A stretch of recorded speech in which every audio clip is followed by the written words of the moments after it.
Hello, everyone. All right, I'm going to go live here too. Hello, everybody, and welcome to the PT on Ice Daily Show. My name is Christina Previtt. I am one of two lead faculty with clinical management of the fitness, athlete, pregnancy, and postpartum. We have two courses in our pelvic health division. We have our 8-week online course. Our next cohort starts at the end of April 28th, I believe. And we go through everything from preconception all the way to returning to muscle ups and running. And we would love to have you join us in our online cohort. We also have a live 2-day course where we teach the bridges that we really feel like we need in pelvic health. So we start with the internal assessment, get the basics of pelvic health internal assessment, and then move that and bridge that over to return to exercise with a focus on the fitness athlete. So we teach things like Valsalva and how to use a weightlifting belt, how to layer back in more pressure as athletes are coming back to heavier barbell training. And it is just such a fun course. And so our next course is in Parker, Colorado at Onward Denver, April 23rd, 24th. And so we are super excited. And we have a couple of spots left. I think we have 3 or 4. So if you're interested, make sure you sign up. Last announcement really quickly. If you are around tomorrow, we do a monthly case study journal club meetup within the pregnancy and postpartum division. It is free to anyone. You do not have to have taken our courses. And we're going to be talking about the Netflix series, The Principles of Pleasure. Excellent series. Was really excited to see it come out. I really admire a lot of the work that Emily Nagowski does, and I've read her books. And so to see that Netflix series come out and be very approachable to talking about things related to sexual education and female sexuality is really exciting. So we're going to be talking about that series tomorrow if you're interested at 8:30 p.m. Eastern time. And if you want the Zoom link, just let us know. It's open to everybody just to come and chat and talk about all things pelvic health in this way. In this month, we're going to be talking about all things sex and pleasure. So going to be fun, and I can't wait to have that discussion. All right. On my personal Instagram, I posted that prolapse is like a stretch mark. And I've been thinking about this comparison for a really long time. And I got some pushback and we had some good discussions. And so I thought I would bring these discussions on to the podcast. And so if you've heard us as a faculty be talking about prolapse, we've really kind of changed our tune over the last 18 months to 24 months. We always acknowledge that there's a lot of fear around prolapse, especially, that feeling of heaviness, like the imagery that comes to mind when you think about prolapse, about stuff that is falling out of your body, right? We talk about how do we educate people on the fact that your organs aren't exactly falling out. There's pressures and kinks coming into the vaginal wall because of shifting that happens throughout a person's life, and especially during that pregnancy and birth journeys. So how do we kind of talk about these things in a way that is going to be less threatening? Prolapse 101, we have different types of prolapse that can happen. We can have anterior compartment prolapse, where if you think about, well, this is a horrible kind of visual because it's not it's like a hollow tube. But if we think about our vaginal canal as a tube, our anterior prolapse is a kink happening in the front of the tube. A posterior prolapse, like a rectocele, is coming in the back of the tube. And an apical prolapse coming from the top is like a uterine prolapse, and it's coming from the top. So where is that kink happening, and how is that affecting our symptoms and our perception of and our bowel and bladder function?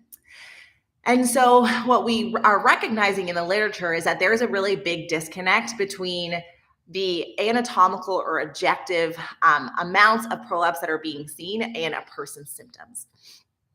This blurriness relates to a lot of things relating to, pelvic floor function, central sensitization, trauma, all these other things that start coming into our perception of pain, just like so many other musculoskeletal conditions.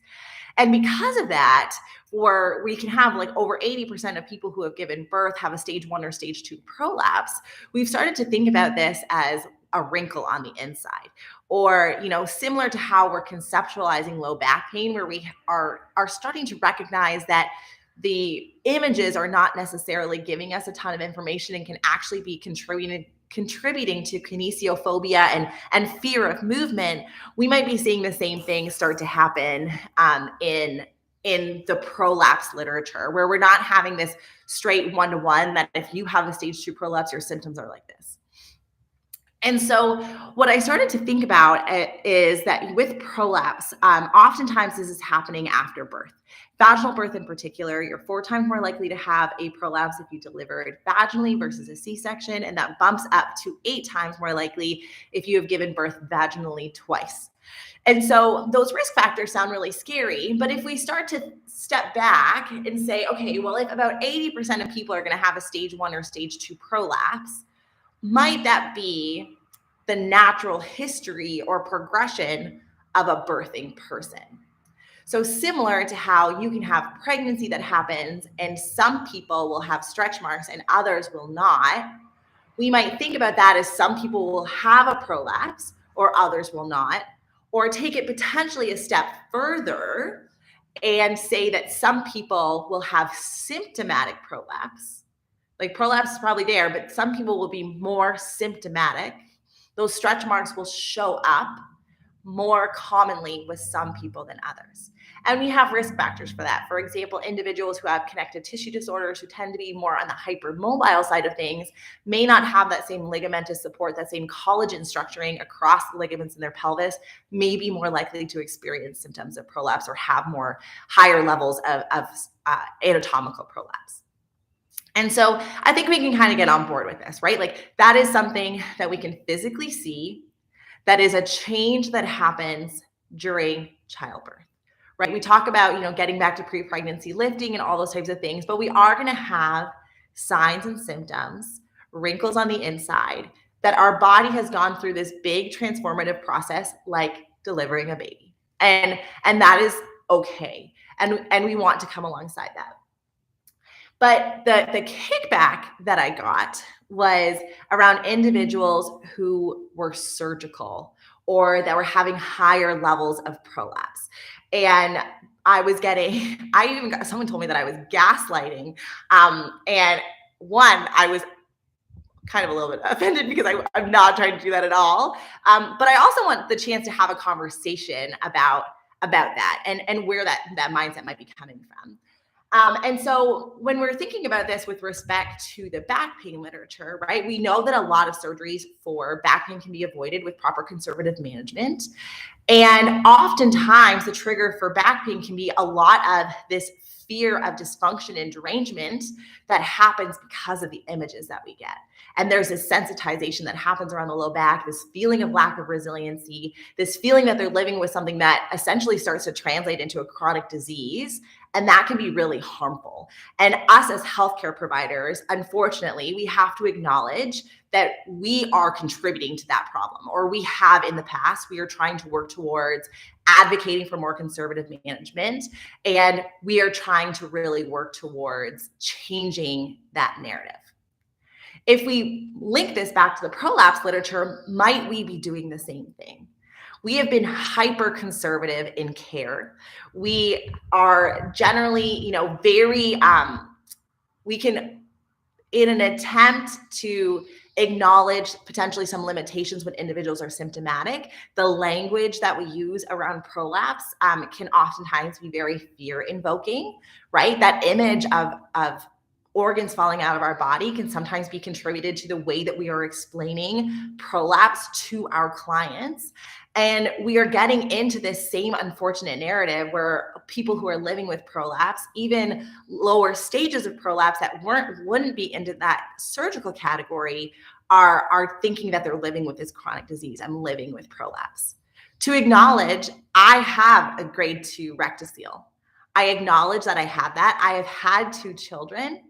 And for me, that is just something that is a wrinkle on the inside. I also have disc bulges in my back. I've had a pretty acute, nasty bout of low back pain in the past. It's not something that slows me down now. I actually went into powerlifting to build resiliency around my spine. And now I do not have day-to-day issues with my low back. And I'm going to continue strengthening for my pelvic floor. And I'm going to continue strengthening for my back, because as I get older, I'm going to have more wrinkles on my insides. And so that narrative for me has changed.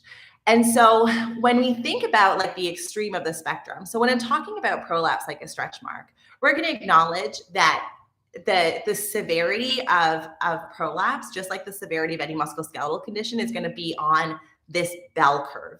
And the big chunk, the biggest percentage, the 95% of individuals that are within plus or minus 2 standard deviations of the mean, this stretch mark analogy is going to make a lot of sense because their bodies have changed. They feel that their bodies have changed. And we can see a stretch mark. We can understand what that means, that changed the skin. And if we can think about that from our internal structures, then sometimes we can remove that fear.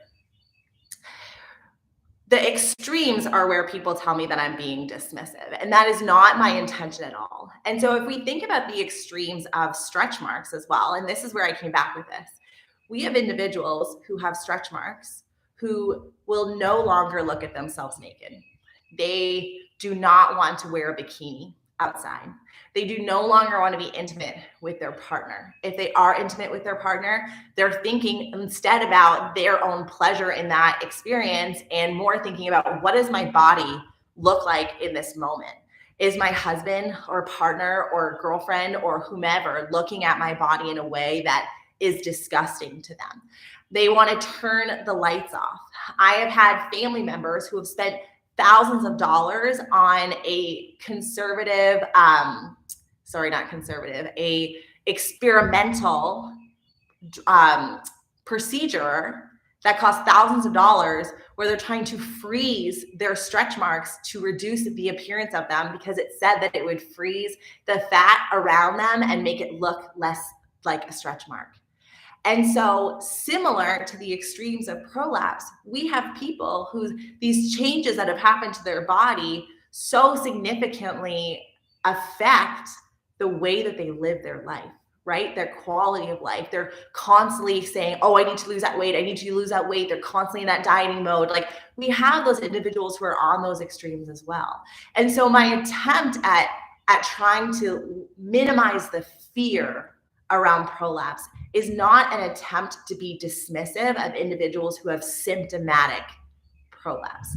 Just like I would never say, oh, well, it's just a stretch mark, don't worry about it, for a person who this is all that they can think about, right? Like that's not how you would approach that conversation with a friend, with a family member. And that is not how I would approach a conversation with a person who believes that this is this innate state that they're going to have to modify and change their movement patterns forever around.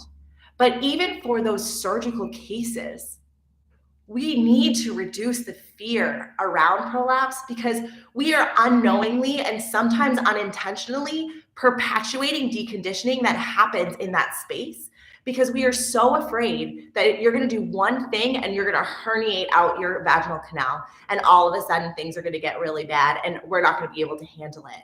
Where we have these interventions, we have things like pessaries, we have pelvic floor muscle training. If your prolapse is really severe, are we going to make it less severe by lifting, or are we going to make it more severe with lifting? We actually don't even know if that's true. And so even in those extreme cases, with making some of these comparisons, it is not an attempt to minimize or dismiss symptoms. It's a way to give imagery that is less fear invoking.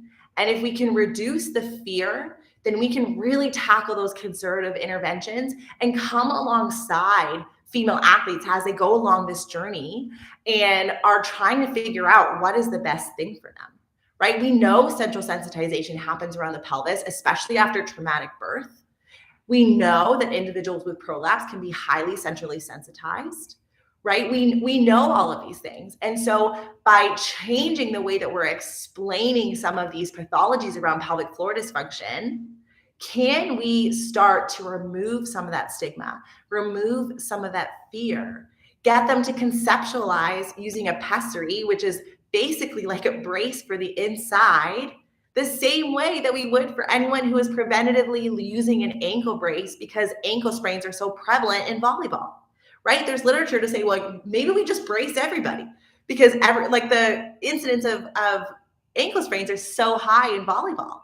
Well, why don't we think about that potentially for our moms who are going through multiple vaginal deliveries? Like, we can think about this in a very different way. And if we change this mindset and we start to remove the fear from some of these pelvic floor issues, then we can really tackle that health promotion message that you are strong, you are resilient. Yes, this is happening to you, and we are going to make that graded exposure. We're going to gradually get you back to the things that are meaningful to you so that your quality of life is not affected permanently by the fact that you have this change in what your internal structures look like. And if, down the road or immediately you're considering surgery, I'm going to come alongside you there too. Right? Just like with abdominoplasty. Yes, we know that we can build resiliency across the abdominal wall. I also know that there's going to be some of my clients who are going to opt for that surgical management. I'm going to lay the expectation of what that looks like. I'm going to come alongside you. I'm going to get you as strong as freaking possible before surgery because I know that that is going to help you on the other side. And then when you wake up from surgery, I'm going to be right there with you, helping you get back to all the things that are important to you. And so I hope that my thoughts around prolapse as a stretch mark were not very triggering for you. That was not my intention. My intention is to start considering this reframe and how powerful us believing that prolapse is not a fear-invoking state can be for the trajectory of our interventions. All right, that is my soapbox for today. I hope that made sense. I hope that, I had some discussion points that you could come alongside. If you agree or disagree, let me know. I would be interested to hear your thoughts on that. If you are interested in jumping into our 8-week online course, you can go to ptonice.com, run the online courses, or if you want to see us live in action in Parker, Colorado, you can head to ptonice.com, and we are live at Onward Denver, April 23rd and 24th. All right, have a wonderful day, everyone. Thank you for listening to me ramble on, and I will talk to you all soon.